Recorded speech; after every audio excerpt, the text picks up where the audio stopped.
अस्सलाम वालेकुम। मैं होम्योपैथिक डॉक्टर अस्मा साकिब। आज मैं आप सबसे एक केस डिस्कस करना चाहती हूँ पॉलीहाइड्रामीन्स का, यानी कि बच्चादानी में पानी की मिकदार का बढ़ जाना। 6 मंथ की प्रेगनेंसी थी पेशेंट की और उनका जो था एमनियोटिक फ्लूइड था वो बहुत ज़्यादा बढ़ गया था, जिसकी वजह से एलोपैथिक के तमाम डॉक्टर्स ने उनको नाउमीदी दिलाई थी और उनको कहा था कि फ़ौरन से सी सेक्शन करना पड़ेगा, जिससे माँ को तो बचाने के चांसेस थे लेकिन बच्चे के लिए बिल्कुल नाउम्मीद थे और कोई भी उसके चांसेस नहीं थे। इस तरह की कंडीशन में मैंने क्योंकि इस तरह की कोई कंडीशन पहले हैंडल नहीं की थी, इसलिए मैंने अपने ग्रुप में अपने सीनियर डॉक्टर्स जो हैं उनसे मशवरा किया और मैम जो हैं डॉक्टर कंचन साहिबा जो हैं वो उन्होंने सबसे पहले मुझे रिस्पांस दिया और उन्होंने मुझे मेडिसिन बताई और उसकी पोटेंसी के साथ मेडिसिन बताई और उन्होंने मुझे बहुत ज़्यादा उम्मीद दिलाई। उन्होंने कहा कि ये मेडिसिन जो है ये आज से ही आप स्टार्ट करवा दें, आप इंशाल्लाह 1-2 दिन में ही फ़र्क देखेंगी। जबकि उनको डॉक्टर्स ने कहा था कि 10 दिन के बाद आपका सी सेक्शन कर दिया जाएगा और मैंने क्योंकि वो उस तरफ भी चांस पे ही थे, उन्होंने इसलिए होम्योपैथिक पे यकीन किया और मैंने उनको मेडिसिन खिलानी शुरू की और नेक्स्ट डे से ही पेशेंट जो थी उनको जो बहुत सारे मसले मसाइल हो रहे थे, शॉर्टनेस ऑफ ब्रीथ का मसला था, उनकी एब्डोमेन की स्टमक की जो साइड्स थी वो बहुत ज़्यादा टाइट हो चुकी थी, कुछ खा पी नहीं रही थी, उनको साथ नोज़िया वॉमिटिंग इस तरह की कैफियत हो रही थी। सारी उनकी सिम्टम्स नेक्स्ट डे माशाल्लाह से 80% तक ठीक हो गई और उनको जो था जो उनकी स्टमक की साइड्स थी, एब्डोमेन की साइड्स थी, वहाँ पे भी उनको थोड़ा लाइट फील होना शुरू हो गया और उनका एतमाद और ज़्यादा बढ़ गया कि ये मेडिसिन काम कर रही है। और माशाल्लाह से 10 दिन के बाद जब हम चेकअप के लिए दोबारा एलोपैथिक के डॉक्टर के पास गई हैं, वो देख के हैरान रह गई हैं कि अगर आपने मेरी मेडिसिन खाई है तो उससे इतनी जल्दी पानी कैसे कम हो गया।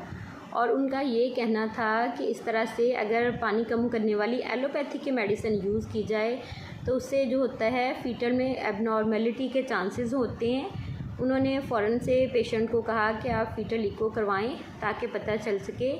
बच्चे की धड़कन ठीक है या नहीं, क्योंकि वो वाली मेडिसिन जो वो लोग यूज़ करवाते हैं एमनियोटिक फ्लूइड को कम करने के लिए, उसके सारे जो होते हैं साइड इफ़ेक्ट वो बेबी पे होते हैं। लेकिन हमने चूँकि जो मेरे पास पेशेंट आई थी उन्होंने एलोपैथिक की कोई मेडिसिन यूज़ नहीं की थी, उन्होंने सिर्फ होम्योपैथिक की मेडिसिन यूज़ की थी, इसलिए मैंने उनको तसल्ली दिलाई कि आपको इस तरह की टेंशन लेने की कोई ज़रूरत नहीं है। जब आपने वो मेडिसिन खाई ही नहीं है तो किस तरह से आपके बच्चे को कोई नुकसान हो सकता है। तो अल्हम्दुलिल्लाह से 31 वीक पे उनको ये प्रॉब्लम डायग्नोस हुआ था और माशाल्लाह से जो डॉक्टर्स कह रहे थे कि 10 डेज़ के बाद हमें सिज़ेरियन करना ही पड़ेगा, वही देख के हैरान हो गए कि वो पेशेंट जो थी 38 वीक तक सेफ़ जोन में गई हैं। बच्चे के लिए सेफ़ जोन में एंटर होने के बाद ही उनको सी सेक्शन का बोला गया और सी सेक्शन से अल्हम्दुलिल्लाह उनके यहाँ बेटी हुई और माशाल्लाह से माँ और बेटी दोनों खैरियत से तंदुरुस्ती से हैं। मैं आपको ये केस इसलिए डिस्कस कर रही हूँ आप लोगों के साथ कि ताकि आप लोग भी होम्योपैथी के करिश्मात देखें कि जहाँ पर एलोपैथी की मेडिसिन्स या डॉक्टर्स आपको नाउम्मीदी दिला देते हैं, वहाँ पर अल्लाह ताला किस तरह से होम्योपैथिक के करिश्मात दिखाते हैं और किस तरह से उस बच्ची को और माँ को उन्होंने महफूज रखा और अल्हम्दुलिल्लाह से आज वो बच्ची माशाल्लाह से 6 मंथ की हो गई है और माशाल्लाह से उसके बाद भी 1-2 केसेस इस तरह के आए जो मैम के बताएगी रेमेडीज़ से ही माशाल्लाह से वो क्योर हुए हैं। मैं जो हूँ हर टाइम जब भी उस बच्ची को उन पेशेंट को देखती हूँ मेरे दिल से हमेशा मैम के लिए बहुत दुआएं निकलती हैं, जिन्होंने इतनी स्टडी की डीपली और इतनी क्रिटिकल कंडीशंस जो हैं उनको हैंडल किया, जिसमें हर तरफ से नाउम्मीदी ही होती है। उस तरह की सिचुएशन में एक ये रोशनी की किरण बन के सामने आई हैं। मैं इनका बहुत बहुत शुक्रिया अदा करती हूँ कि इनकी वजह से एक फ़ैमिली जो है वो आज खुशियों से भरपूर अपनी ज़िंदगी गुजार रही है। आप लोग होम्योपैथिक पे